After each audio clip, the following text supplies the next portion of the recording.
Did you know that every product has a lifespan? From its first spark of an idea to the day it's taken off the market?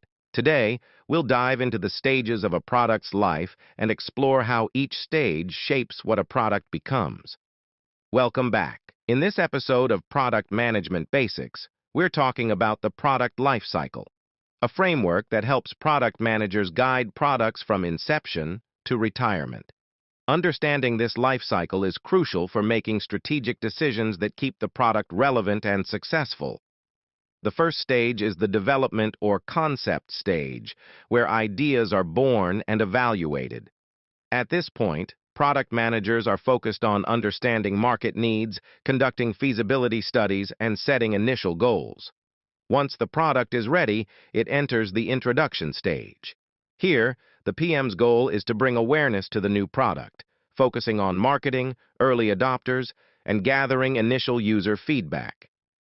If the product is well received, it moves into the growth stage, where user adoption and revenue start to increase.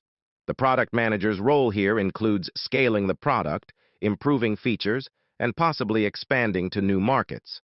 Next is the maturity stage, where growth begins to slow down. The PM focuses on retaining existing users, enhancing the product experience, and staying competitive in the market. Finally, products eventually enter the decline stage. User interest drops and revenue starts to fall.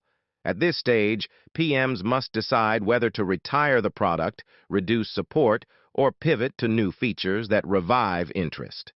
And that's the product lifecycle. By understanding these stages, product managers can make better decisions at each phase, ensuring their product stays relevant and valuable for as long as possible. If you found this helpful, don't forget to subscribe for more product management insights. Comment below on which life cycle stage you'd like to learn more about.